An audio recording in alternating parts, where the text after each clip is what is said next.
E aí, a galera chegando. E aí, galera, boa noite. Hoje, quinta-feira, 7 de maio, 20 horas no Brasil, 19 horas aqui nos Estados Unidos, diretamente da Flórida.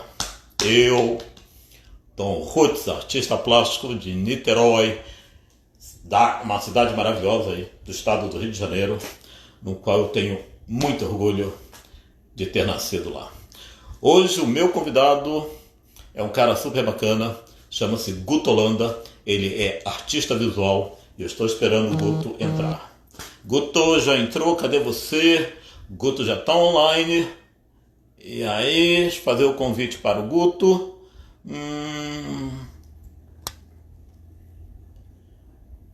Guto, se você estiver me vendo, manda aí um sinal para mim, entendeu? Estou tentando te chamar, fazer o convite. Alright, there we go. Cadê o Rui? Cadê o Guto?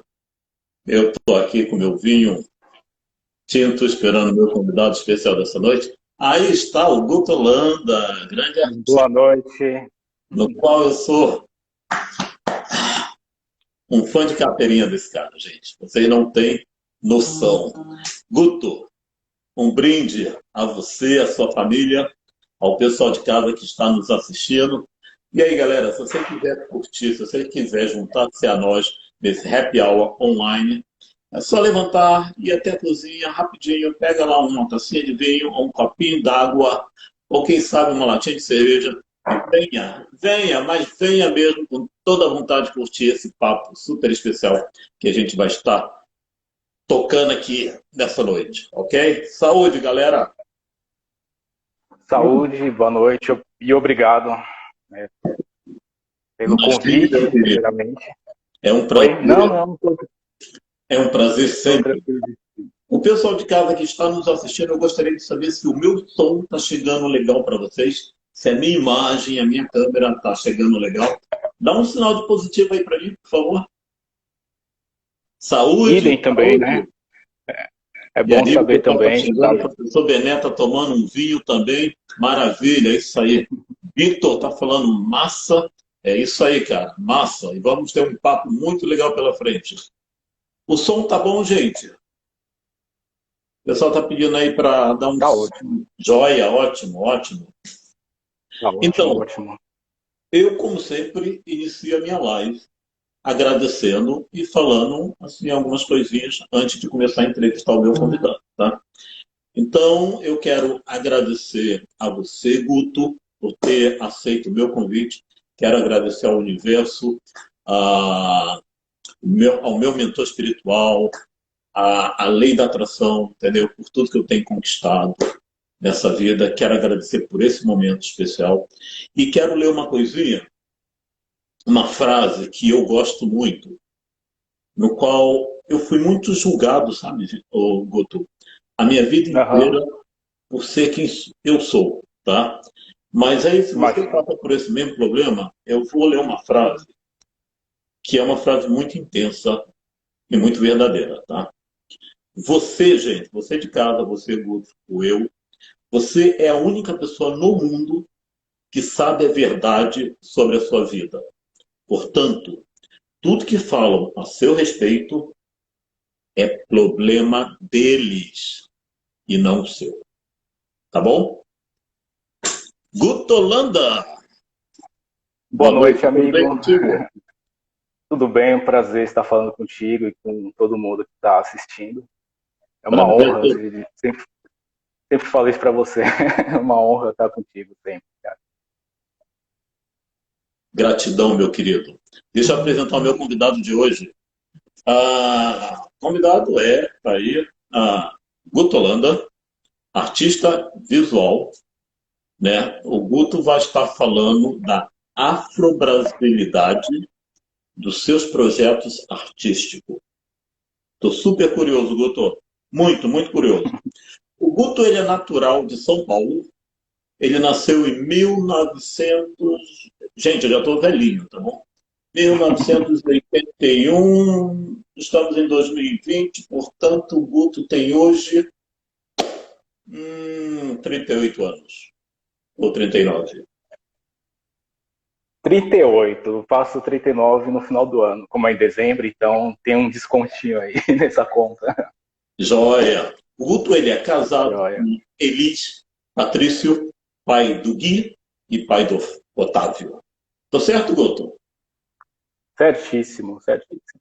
Joia. E aí, quer dar uma boa noite aí pra galera, antes de nós Quero, começarmos? quero, Quer quero agradecer sim, alguém? amigo.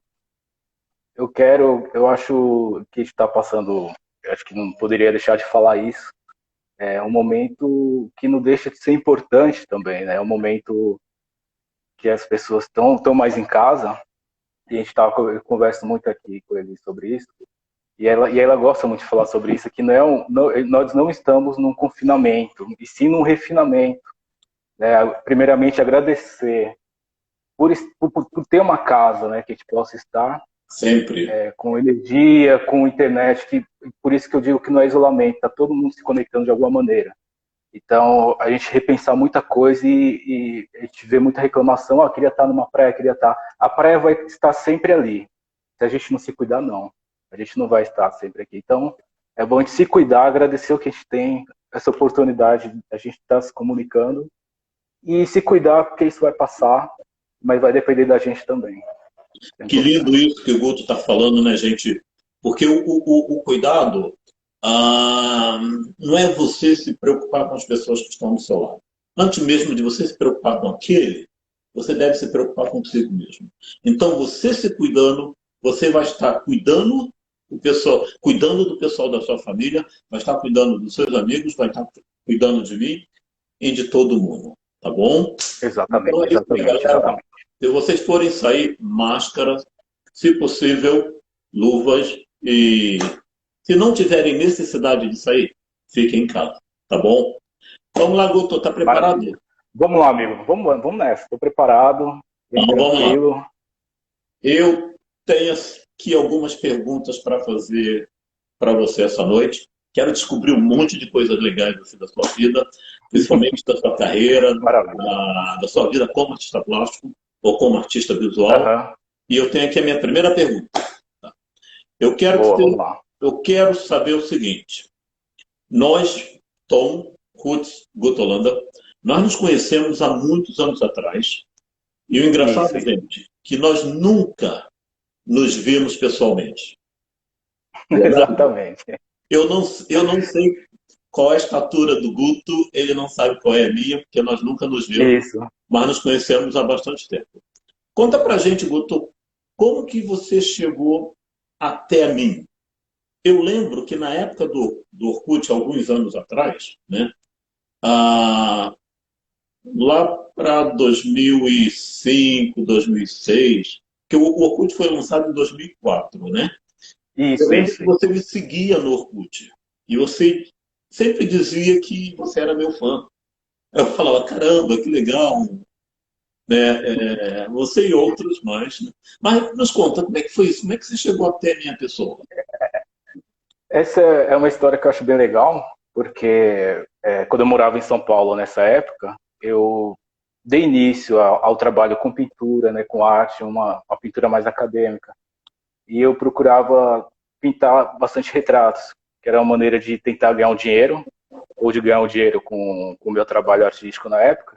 E não tinha conhecimento de misturas de cores, de tinta, como utilizar essas tintas no trabalho. Então eu comprava bastante revista, ainda nessa época, né, comprava-se revista para a gente pesquisar Uhum. as coisas, para dar uma olhada, então.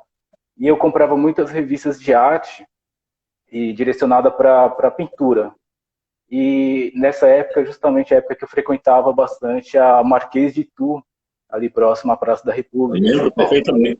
Então, eu descobri as suas pinturas através dessas revistas, como não tinha essa coisa da internet ainda muito forte.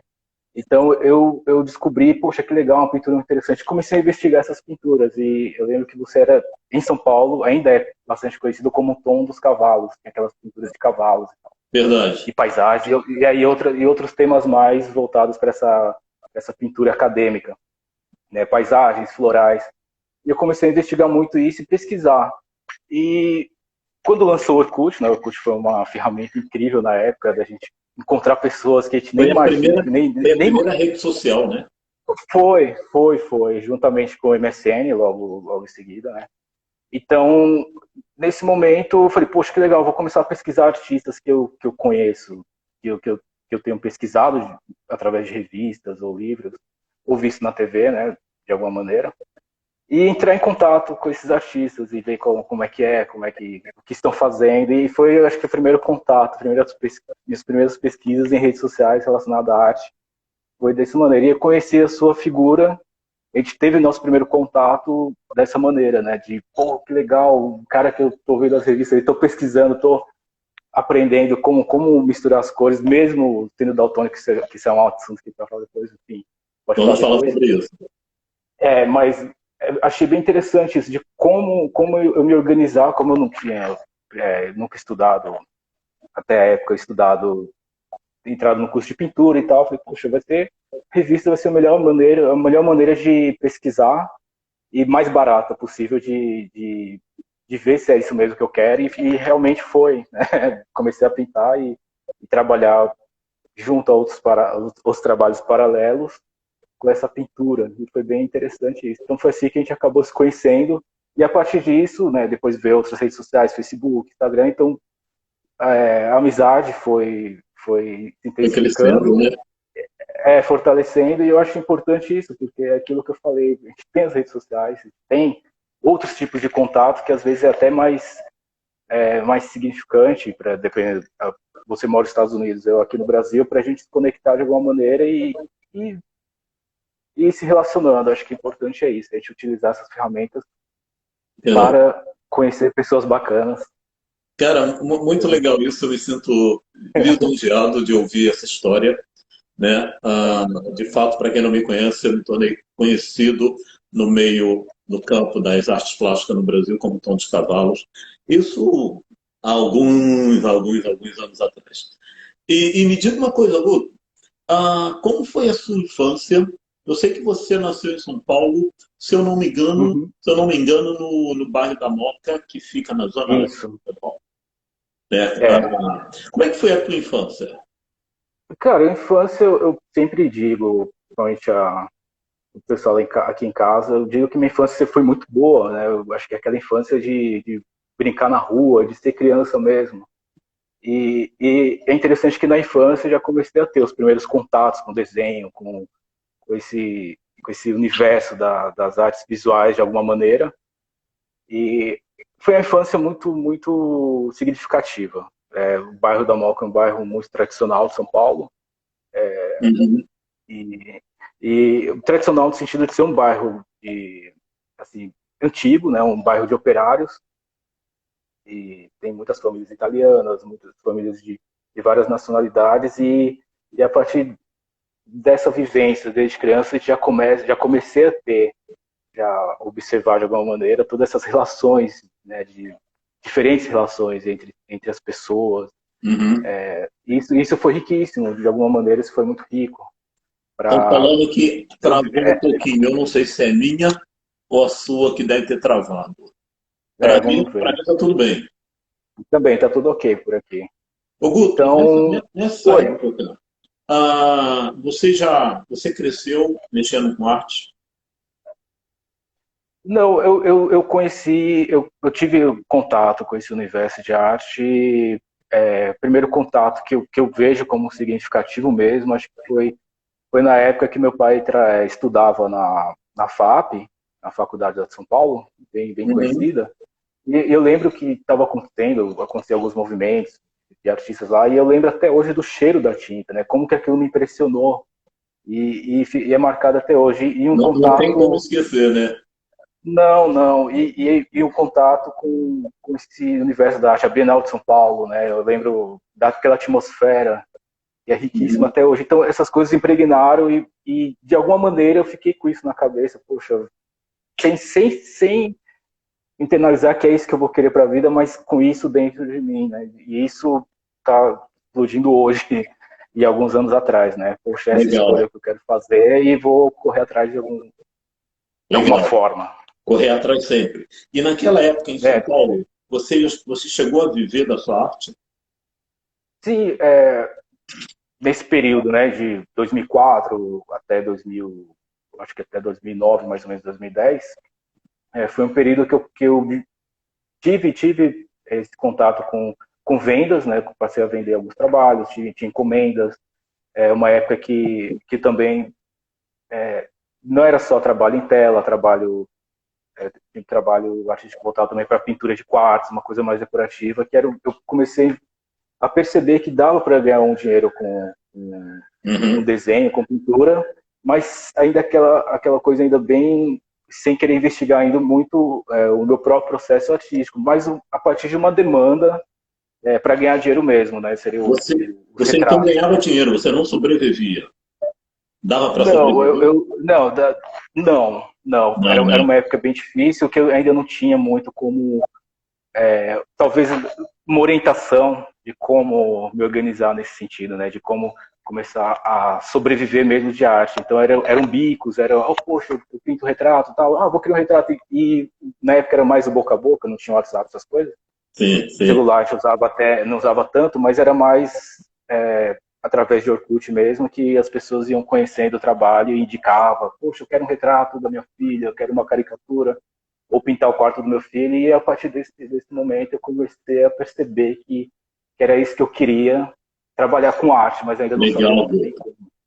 legal, legal essa história. Você, não sei se você sabe, mas o início da minha carreira foi pintando camisetas à mão e vendendo na praia de Copacabana, lá no Rio de Janeiro, para os turistas, né? E, e eu não era um camelô, eu era um artesão, mas eu Sim, corri sim. muitas vezes do Rapa, porque quando o Rapa vinha para pegar todo mundo que estava ali no calçadão, entendeu? E tinha hora que eu tinha um cliente, um turista, comprando as minhas camisetas, né? E na hora que o Rapa vinha, eu ficava desesperado e eu não falava muito bem inglês, mas eu falava para os turistas, help, help, help. E ele sem entender nada, ele só entendia a palavra help. E aí me via, entendeu, com todo aquele desespero, pegando todas as camisetas, colocando nas sacolas. E eles começavam a me ajudar também, sem saber o que estava acontecendo. E eles me viam correndo Uhum. para um lado e eles corriam atrás de mim. Era uma loucura isso. Mas E é bem legal que foi um eu já início de carreira tive, muito bom, cara. Eu tenho muita saudade. eu já tive eu já tive uma experiência também voltada para isso, que teve uma época que eu ficava ali no viaduto da Santa Ifigênia, colocava umas telas ali encostadas e ficava ali conversando com o pessoal e tal, e às vezes tinha um contato e Aham. conseguia alguma encomenda. E dessa época também passei muito por isso, de ter uma correria do rap, de colocar os quadros embaixo e correr e voltar. Foi uma época de muito aprendizado. Eu Então, passei em São Paulo. o nosso início de carreira é um início muito parecido, né? Porque eu também comecei Foi. a minha carreira fazendo retratos no lápis, né? No grafite, em preto e branco, Isso. e nas ruas. É Carvão. muito parecido com a sua vida também, né, cara? É. Então, E, voltando à sua história, né? Porque você é um entrevistado, não eu, entendeu? Eu sou entrevistador. Então, vamos falar, em 2011, você mudou para João Pessoa, certo? exato. João Certo. Pessoa, Paraíba, um beijo aí para toda a galera da Paraíba, de João Pessoa, a galera que está nos assistindo. Um beijo para todos vocês. Ah, como foi, Guto, para você quebrar esse elo familiar? Ah, eu não te conheço pessoalmente, mas você é um cara que me transmite muita paz, né? E você passa essa questão de que a família na sua vida é muito importante. Como foi romper esse elo com a sua família e com a cidade de São Paulo, já que é uma cidade grande, onde Uhum. todo mundo do Norte e Nordeste, não todo mundo, lógico, mas muita gente do Norte e Nordeste, eles migram para São Paulo. E você fez um caminho inverso. Você saiu de São Paulo e foi para o Norte. Como Isso, foi quebrar exatamente. esse elo, cara? Bem, eu acho muito interessante isso, só para começar a contar essa história, que é um movimento que eu estava até escutando ontem bastante, numa live de três artistas que eu estou acompanhando, que é a Maria Macedo, Eliane Amorim e Renata Felinto, que são artistas incríveis, estão Renata trabalhando aqui no Feliz, não sei se Nordeste. ela está nos assistindo. Isso. Se estiver, Renata, Então, um beijo e espero que você ainda e, lembre.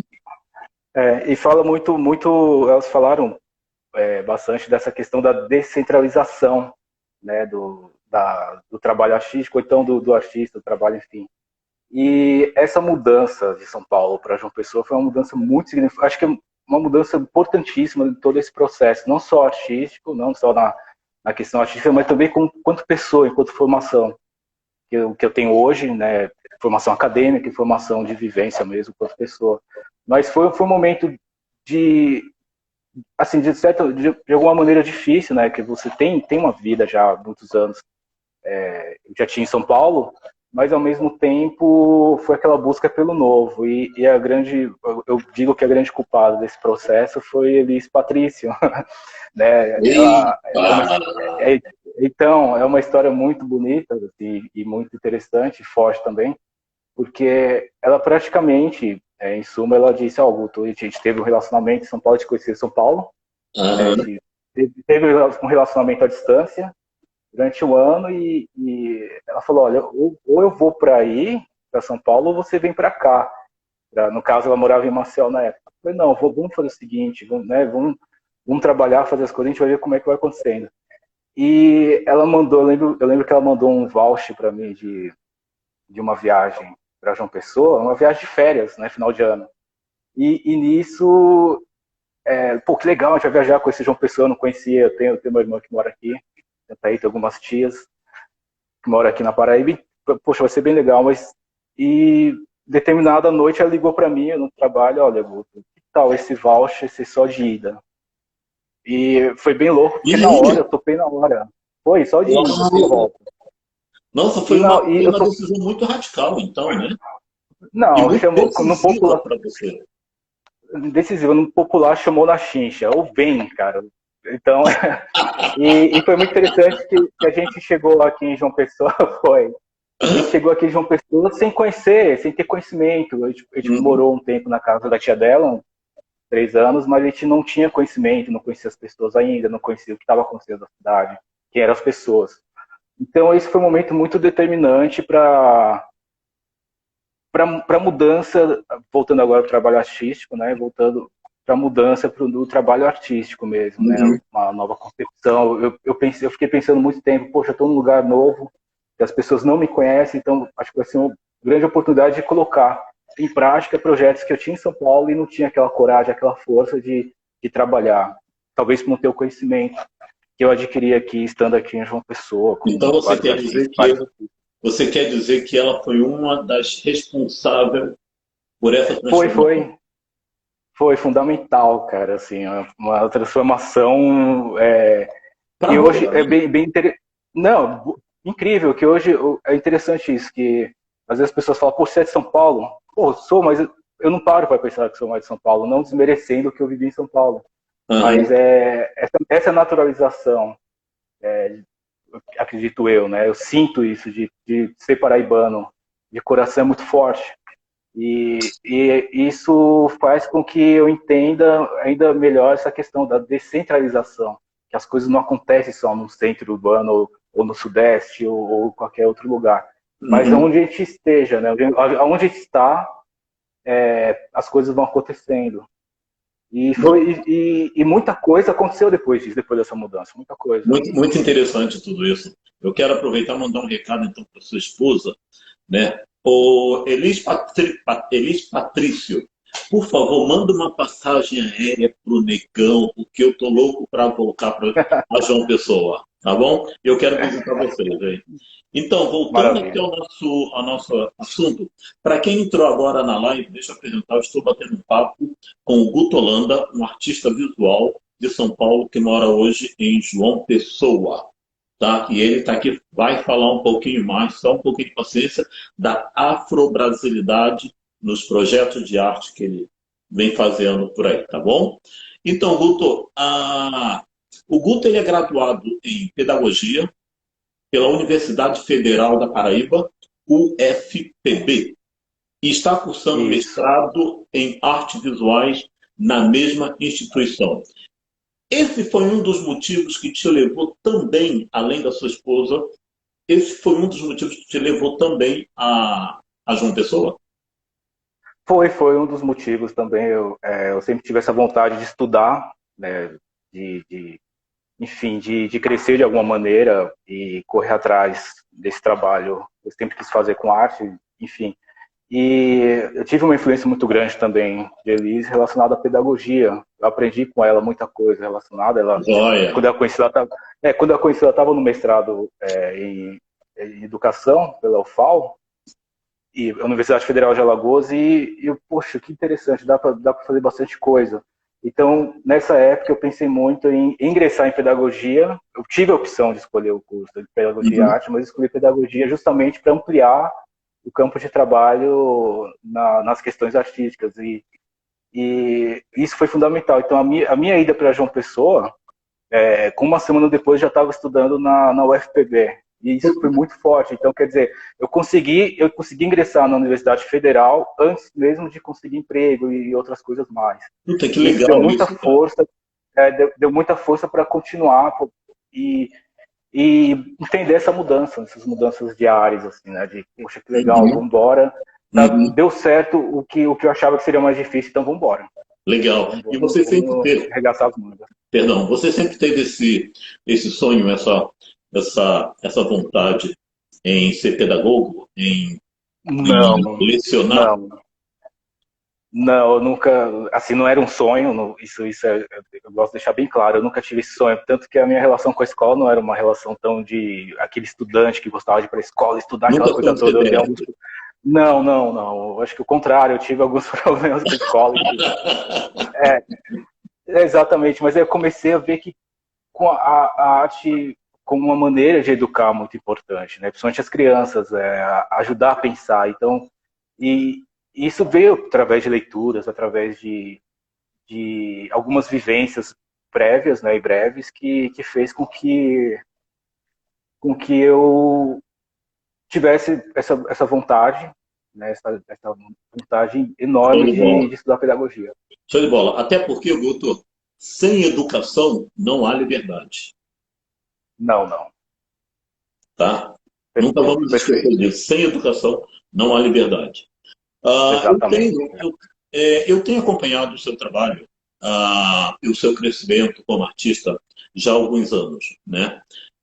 Como foi essa transição ah, na sua arte, né? Você veio de uma escola acadêmica, passou Isso. por uma linguagem mais expressionista. Gente, esse quadro que eu tenho, eu estou falando aqui, fazendo a live no quarto de hóspede, e essa tela que eu tenho aqui no fundo, eu comprei do Guto Holanda, né? É uma tela, um trabalho expressionista que eu amo de paixão, né? E o título são Os Feirantes. É esse o título da obra? Eu acho que é a Eu não feira. lembro Se eu não me engano, é a exatamente. feira. É a feira, se Né? eu não me engano. A feira, nós está É. tudo em casa. Feira, feirante, está tudo em casa. Né? Mas, enfim, eu amo esse trabalho. Quando eu vi esse trabalho do Guto há algum tempo atrás, na verdade, eu vi esse trabalho há alguns anos atrás. E há 2 anos, não dois, talvez 3 anos atrás, eu conversei com o Guto e perguntei: você ainda tem um quadro assim que tem um monte de Foi. homens negros com cores diferentes? Aí ele falou: feira eu tenho. Eu falei: eu quero. Quanto custa esse quadro? Ele me deu o preço, eu falei: eu quero comprar esse. E ele também me fez um retrato meu com a visão dele. Um trabalho completamente contemporâneo que eu tenho no meu quarto, penduradinho lá, bonitinho. E além dessas 2 obras, eu ainda tenho mais 2 obras do Guto na minha galeria. Eu sou proprietário de uma galeria de arte aqui na Flórida, uma galeria que é galeria, é meu estúdio e também uma escolinha de arte. Legal. Então, Guto, me fala dessa sua transição, né? Então você fez passou pelo expressionismo e hoje você está fazendo um contemporâneo visual, onde você incorpora elementos orgânicos e não orgânicos, como papéis, tecidos, cabelos, seja eles cabelo naturais ou cabelo cabelo natural ou cabelo sintético, né? Como é que é isso? Como é que foi essa transição, cara? Como é que você chegou a tudo isso? É, isso é uma loucura assim que a gente passa. Como eu falei, quando eu cheguei aqui em João Pessoa, criei essa coragem de buscar elementos que eu não diria que são únicos ou próprios, que é... Só um minuto, eu Sim, tenho que sim. te cortar. A sua esposa falou o seguinte, que a tela que eu Eu, comprei de você, essa o foi. retrato Ah, que cara, você pintou, né, o meu retrato, salvou o aluguel do mês. Foi verdade isso, salvou o cara? aluguel do mês, como muitos, a verdade, como muitos outros trabalhos. Quem trabalha com arte e precisa vender, sabe que às vezes é comendo e assando, assando e comendo, né? Então, Cara, foi fundamental. eu sei Foi, exatamente o que você está falando. e eu tô passando isso até hoje, a gente tem muito disso, né? Que tipo, passa um aperto, mas aí rola uma venda, uma coisa assim, salva bem. Bom, enfim, voltando um pouco, Isso. mas eu li, cara. Eu li que ela escreveu. Mas, enfim, aí eu senti essa coragem de colocar elementos que eu não conseguia fazer em São Paulo por várias razões.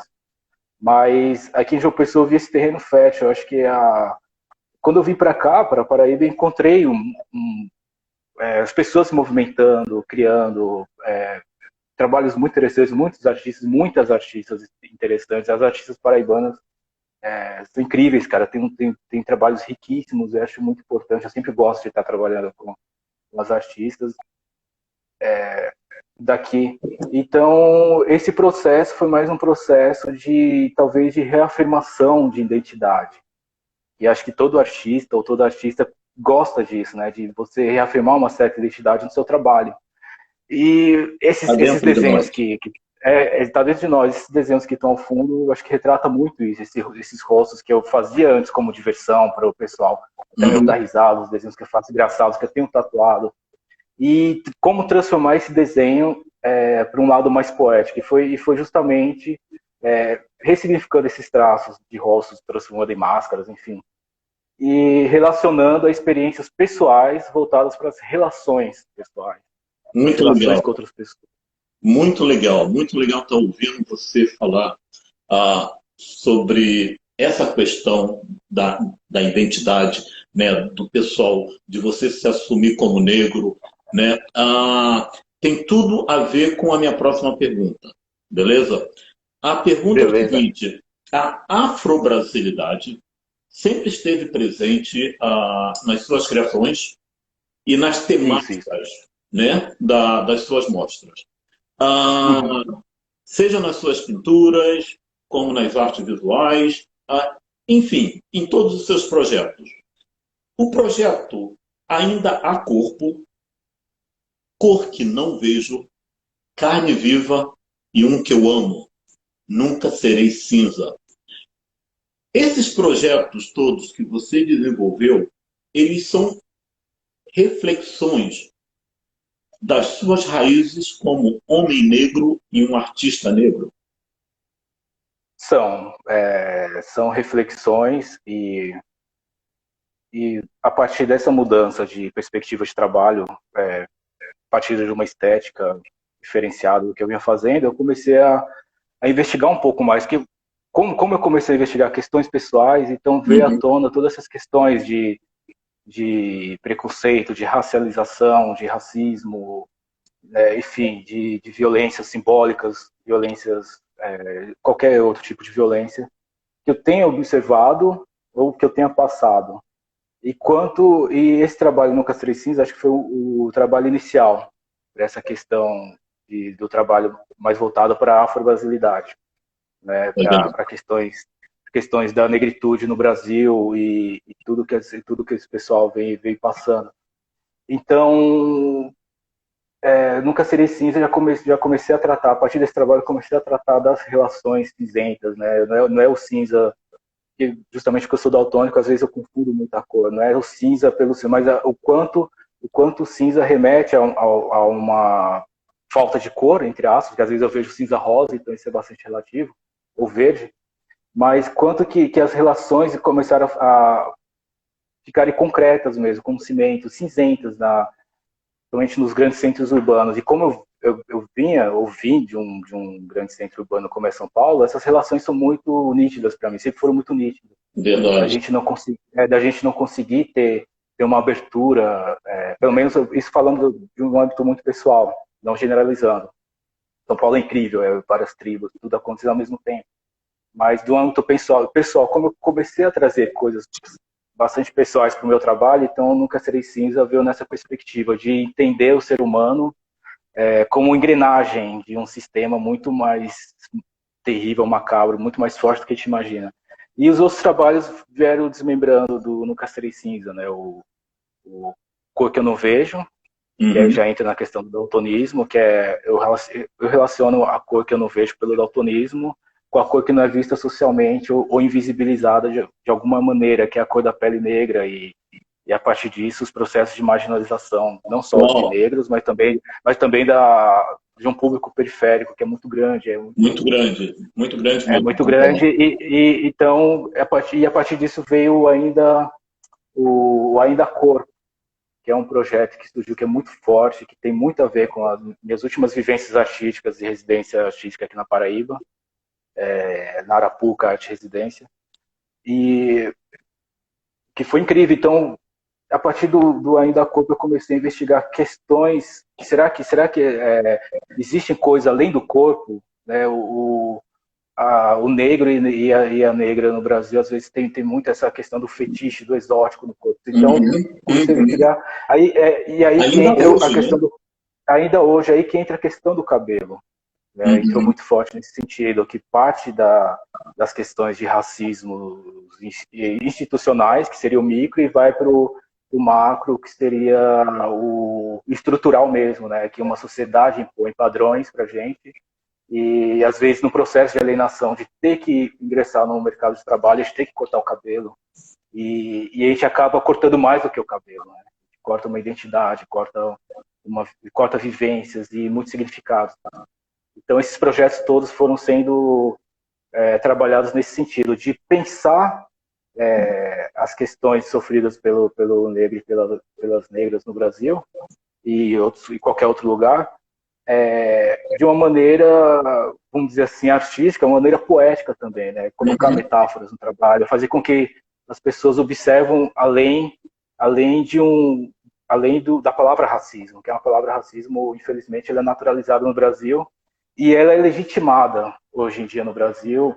O racismo é legitimado, então isso a gente sofre Uhum. muito aqui. Eu não quero entrar em tantas questões políticas, mas muito voltado para essa questão de utilizar outros meios para atingir também a população a partir do intelecto da gente, que é muito Muito, importante. Acho que muito legal isso. eu relaciono muito esse trabalho, os trabalhos, eu relacionava muito a questão do músico, né, e da musicista, né, acho que quem cria uma música, ele quer atingir um público, mas também o artista ele quer de alguma maneira colocar um trabalho mais próprio, mais conceitual e Sempre. eu acho que a arte contemporânea hoje em dia está muito voltada para isso, para a gente abrir um leque de possibilidades e a partir desse leque de possibilidades de trabalhos e de temas, entender que, por exemplo, que a arte afro-brasileira é muito mais que uma tendência, é uma necessidade. Né? Que a Na gente... verdade, eu nunca vi a arte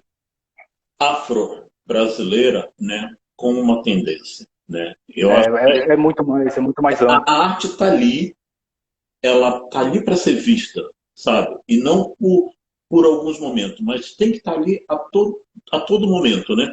Quando eu Isso. falei do seu projeto Nunca Serei Cinza, eu me vi muito dentro daquele projeto, porque eu, como artista plástico, eu mexo com cores, você vê pela minha camiseta aqui, eu gosto muito de cores. E eu também vim de uma escola acadêmica e hoje o meu trabalho ele é completamente contemporâneo, né?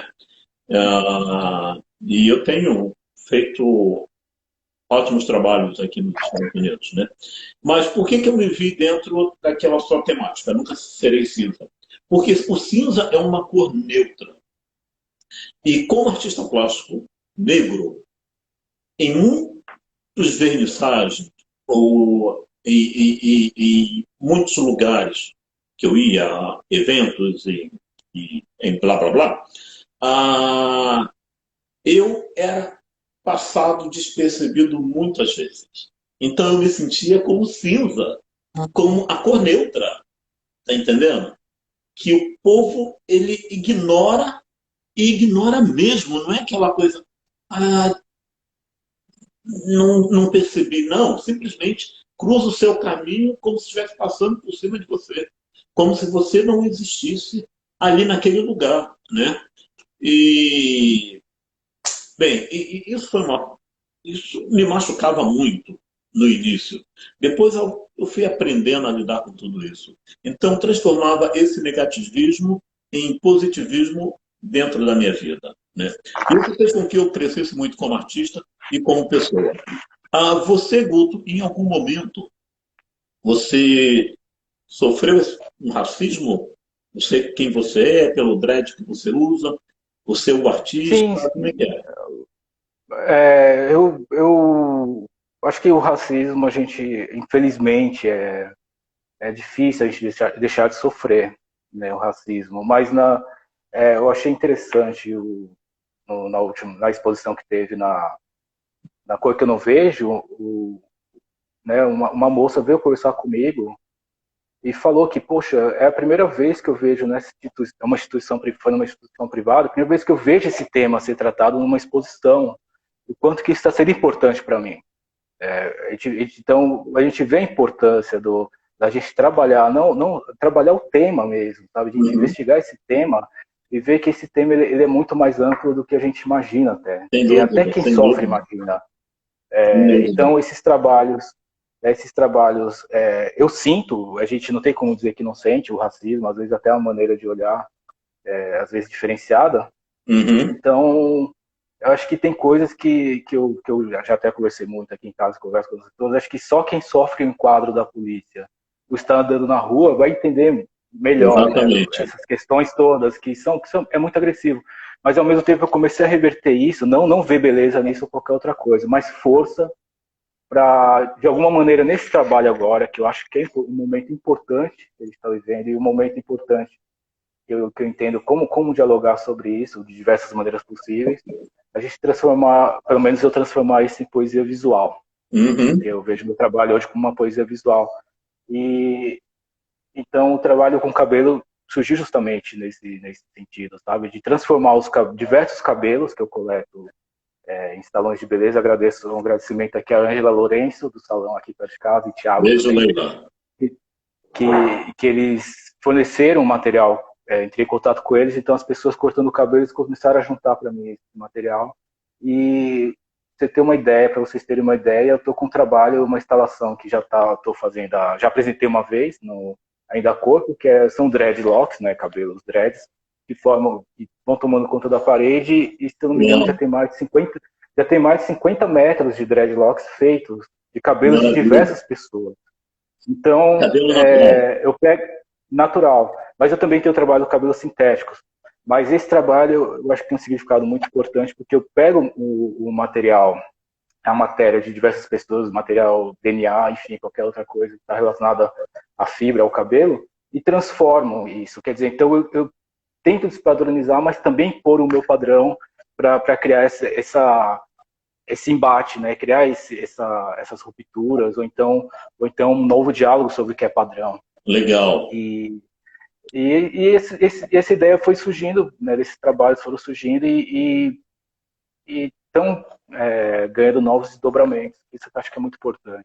E o interessante desse trabalho, quando você fala de trabalhar transformar, né, o cabelo natural ou o cabelo sintético, né, em arte e expor isso para o Uhum. público, isso de uma forma é muito importante porque é uma maneira do seu público, né, da pessoa que vai visitar a sua exposição, ver o seu trabalho e se ver no seu trabalho. Né? Isso, E se exatamente. identificar, tipo, uau, eu estou naquela arte, porque aquele cabelo é muito parecido com o meu. Né? Isso, isso. Por isso eu acho que a questão da identidade é muito forte. E quando a gente fala em identidade, é muita coisa. Né? Eu acho que, de alguma maneira, eu acho que esse trabalho ele leva muito à reflexão. Sem Né? dúvida. Reflexões, eu acho que o que eu procuro hoje com o trabalho é criar reflexões nas pessoas, curiosidades, mas não só aquela curiosidade, o que é isso, que matéria, não, reflexões mesmo. Sem Acho que dúvida. hoje o trabalho com arte, eu vejo muito na arte contemporânea, essa arte afro-brasileira hoje, eu vejo como contemporânea, muito essa questão de reflexão, a pessoa refletir, quem está vendo ou assistindo o trabalho, refletir sobre aquilo que está vendo e tentar de alguma maneira internalizar isso e ver o que pode acontecer depois. Né? Porque acho que o trabalho, a partir do momento que eu começar a criar um trabalho, isso no âmbito também pessoal, e ver que esse trabalho não está causando reflexões, seja elas positivas ou negativas, que também é importante Uhum. para a gente continuar trabalhando, eu vou começar a rever outras coisas, ou então pensar muito bem o que está acontecendo. É muito difícil, Tom, é muito difícil a gente classificar, a gente vê uma classificação de artista negro, tem um segmento de arte afro-brasileira, mas ao mesmo tempo é importante, porque são segmentos Uhum. ou espaços, né, dentro de uma cultura, ou de uma sociedade que precisa ainda de um termo ou qualquer outra coisa para não ser legitimada somente instituições já viciadas ou eurocentristas, enfim. Mas também a gente reforçar que a gente pode ter uma identidade, ter espaços também, e isso de uma maneira muito aberta, não fechar, afro, não, só vai ser artista, não, muito pelo contrário, é um convite também a conhecer o que a gente está tratando, o que a gente está conversando, o que a gente está produzindo e os porquês disso, né? Os porquês dessa produção. Por que você Muito está fazendo legal. isso? É mais ou menos para esse lado. E o que eu acho também interessante, assim, muito bacana nos seus projetos, né, esses que você já realizou até hoje, né, esses que nós acabamos de comentar, como Nunca Serei Cinza, A Cor Que Eu Não Vejo, ainda há corpo, né? Uhum. Eu tenho certeza que para todos aqueles que foram visitar essa sua mostra, eles saíram dessa mostra sentindo-se muito mais fortalecido, como que eu posso dizer, na sua questão pessoal, porque são temas que, querendo ou não, ajuda a pessoa no seu, na sua construção de identidade. Está entendendo o que eu estou falando? Estou entendendo, isso é bem interessante. Eu estou vendo aqui agora a pergunta do Leonardo Guarizo, e eu acho que essa pergunta é muito É legal. muito interessante. É, Como é muito interessante. difundir a brasilidade nas artes por todo o Brasil. E aí, Guto? Isso vem sendo trabalhado, né? A gente tem muitas artistas e muitos artistas que vêm trabalhando, e acho que a grande questão, o grande problema disso é a visibilidade que é direcionada, Uhum. talvez, pelas instituições, para esse segmento de arte, que para mim não é um segmento, é uma arte que já está enraizada desde a época da escravidão, que os escravos já vieram para o Brasil com muito conhecimento, Uhum. conhecimento siderurgia, né? Siderúrgica de metais, trabalhar com metais. Eles vieram com muito conhecimento e E sem quando eles falar que tem chegaram no uma Brasil, cultura, né? Uma cultura não, uma cultura riquíssima. riquíssima. E é interessante que são vários países, né? Uhum. Vários países. Então, quando esses escravos chegaram no Brasil, foram espalhados, entre eles, o, o, os senhores escravos espalharam esses escravos a fim de confundir essas culturas. Então, a partir dessa confusão dessas culturas, já começa o processo lá atrás de dificuldade de você ter uma legitimidade de uma determinada cultura africana ou de descendentes de africanos no Brasil. Então, a gente passou um grande período, tenho pesquisado e lido bastante isso, a gente passou um grande período sem ter conhecimento do que aconteceu no Brasil, sem ter uma catalogação, por exemplo, do que acontecia. Uhum. Mas o que vinha acontecendo, né, a partir desse período todo histórico, que é um processo muito forte ainda, né? Uhum. Escravidão até hoje, a escravidão está aí até hoje, Exato, de verdade. uma maneira talvez mais mascarada, mas acho que é a maneira que o pessoal, que principalmente da periferia, vem demonstrando é a partir da arte urbana, por exemplo, grafite e outros segmentos, está tendo visibilidade, mas ainda é uma visibilidade ainda muito voltada, pelo menos ao meu ver, ao exótico ainda, aquela coisa que para entrar numa instituição de arte precisa de um reconhecimento de pessoas e passa por outras pessoas, ainda muitas vezes sem entender o que está acontecendo naquele espaço. Então, eu acho que Uhum. esse reconhecimento, talvez nacional, desse trabalho, ele existe um reconhecimento, ele tem um reconhecimento, mas ainda é um reconhecimento que está talvez engatinhando, mas ganhando força a partir dessas instituições mais periféricas, assim, no sentido de Uhum. instituições de arte mesmo. E negros e negras estão, de alguma maneira, mostrando seu trabalho. Né? E eu vou falar mais uma vez a questão da descentralização. O quanto é importante a gente reconhecer que tem coisas sendo produzidas no Nordeste, no sertão do Nordeste, né? No norte do país, sabe? Artistas indígenas. E essa E, arte mu- vem ganhando força. e muitas vezes esses artistas, esses profissionais, eles não têm É, acesso algum a, isso. a difundir a sua arte, né, cara? Eu gostei muito que Flau, querido Flau, grande artista aqui paraibano, colocou: a escravidão nunca foi abolida, foi aperfeiçoada. Isso é incrível.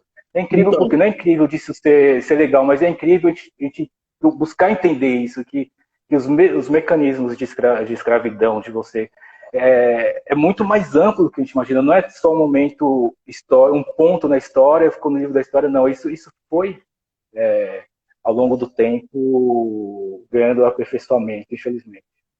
pegando um gancho aí no que o Flau escreveu, né? ah, eu recebi uma nota agora, não agora há pouco, acho que mais ou menos umas 3 ou 4 horas atrás, e você tocou no quesito de que a escravidão ah, ainda existe, principalmente no Brasil. E eu concordo contigo. E eu recebi uma nota hoje dizendo de que me parece que foi o governador de Belém, me corrija se eu estiver errado, ah, decretou que as empregadas domésticas Foi, têm que exatamente. sair como é que fala em português? Do, é como serviço essencial Perdão, nesse gente, momento mas de eu esqueci pandemia. a palavra em português, né? Da Sim. quarentena, quarentena, Quarentena. que elas têm que sair da quarentena e têm que voltar aos trabalhos. Exato. Qual é, seu governador? Então a sua família pode ficar protegida. Agora, a família da empregada doméstica não. A empregada doméstica tem que ir para a tua casa, tem que trabalhar, tem que limpar. Por que, que você não põe a tua bunda para ralar, você e a tua família, e fazem os serviços de casa? Guto, a gente não tem essa moleza aqui nos Estados Unidos, não. Cara. Não importa o valor que você carrega no bolso ou o tamanho da casa que você mora, sabe? Aqui eu não tenho empregados. Eu não tenho nem faxineira. Eu faço tudo. E muita gente que está num patamar muito mais acima do meu, eles limpam as suas casas também. Como é que é isso? Então a escravidão não acabou. A escravidão continua lá, uma escravidão estrutural. Que ridículo isso, cara. É, colocou aqui agora a Galeria Bolsa, a lógica colonial. Isso Exato, é a exatamente lógica isso. colonial. Então, eu acho que a descolonização do pensamento, descolonização de várias outras situações, né, é muito importante hoje, porque é justamente isso que a gente vem vivendo. E isso, infelizmente, está sendo legitimizado. Aqui no Brasil, isso é legitimizado a partir do momento que se naturaliza todas essas questões. Não, sempre teve, enfim, o, as próprias instituições do âmbito federal, estadual, qualquer instituição que for, compra esse discurso Porque Uhum, ele é legitimado, e isso favorece a quem? Favorece ao capitalismo, favorece ao Estado, né? Porque é muito uhum. mais fácil você ter as pessoas ali se mantendo na pobreza e se sujeitando a qualquer coisa que eles escolhem, sem ter o direito, talvez intelectual, de questionar algo, né? Porque se você passar nesse processo todo de alienação, você não vai ter esse E, momento de e, e, com, questionar. e É com muito mais isso, fácil. Guto, o pobre cada vez mais pobre. Por isso que eu falei no É, início, sem educação não há liberdade. exatamente. Tá? A gente tem 5 minutos de live e eu tenho mais Puxa, duas perguntas para você responder assim, bem rapidinho. Uma é, quais foram as suas referências na construção do artista Guto Holanda, no artista que você é hoje? O artista que você rapaz, se tornou. eu gosto dessa pergunta porque as referências, eu gosto de falar muito na questão das referências. A gente tem as referências, né, iniciais de carreira, de vida. Você é uma referência naquele momento, eu acho isso muito interessante, de pesquisa inicial, de a gente não saber muito bem o que estava fazendo, mas, poxa, eu vou dar uma Uhum. olhada. Então, você é uma referência, acho que as pessoas que eu convivo são as minhas referências. A gente tem referência, aquela referência acadêmica, aquela referência né, de autores, que como eu sou um pesquisador hoje, né, em artes visuais, eu estou pesquisando bastante, tem todas as referências possíveis e impossíveis que a gente encontra, mas eu gosto de falar que as referências que eu tenho hoje, a grande referência que eu tenho hoje são artistas paraibanos. Eu acho que essa referência são artistas que eu estou trabalhando, se eu for listar aqui, são vários artistas. Então, a minha referência hoje é a arte paraibana, é onde eu estou, é esse contexto aqui. Galera, Isso é vamos muito levantar aí importante. coraçõezinhos coloridos, então, para os artistas paraibanos. Cadê? Cadê os Não, corações? Cadê os corações? Eles merecem. são, então, a arte paraibana hoje é a minha maior referência, sem dúvida nenhuma. É onde eu estou hoje, é onde eu estou pesquisando, é onde eu estou vivendo, onde eu estou vivenciando todo esse processo de reconhecimento histórico, né, que é difícil. Acho que esse trabalho que está aqui atrás, essa bandeira, que é uma bandeira preta do Brasil, remete muito a isso, né, da gente entender esse processo É o Brasil de de luto. violência. Não seria nem o Brasil de luta. Essa bandeira remete bastante à violência que os negros e negras passam durante muito tempo, estão Ok. sofrendo muito tempo no Brasil. E tem uma frase circular, antes que acabe lá e falar rapidinho, uma frase circular é: ser preto assusta. Então você pode tornar essa frase de outra maneira: preto assusta ser preto. Quer A dizer, eu gente sair tem na que rua e voltar, posso a levar um gente tem que tiro. voltar numa outra live para tocar neste assunto. O preto assusta, né? Valeu Ah, todo mundo. é foda isso, né, cara? Desculpa aí, pessoal. Desculpa. Não, mas isso é muito Mas forte. é um ponto Eu, forte, né? Mas é um ponto forte e um ponto que tem que ser discutido. Até quando? exatamente. Não é verdade? Exatamente. Então isso é muito difícil da gente produzir, mas ao mesmo tempo é importante. E a gente precisa, hoje a gente precisa, eu vejo meu trabalho um pouco mais além disso, talvez depois, né? E eu acho que vem caminhando nesse processo de quarentena, nesse período de quarentena eu estou produzindo, como eu venho produzindo há algum tempo, uns trabalhos que vão escapando um pouco dessa questão um pouco mais visceral.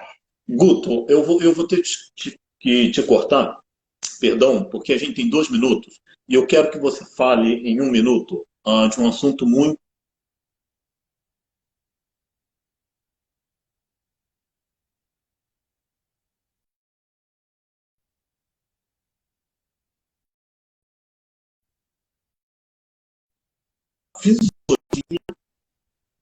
e o seu daltoísmo racial.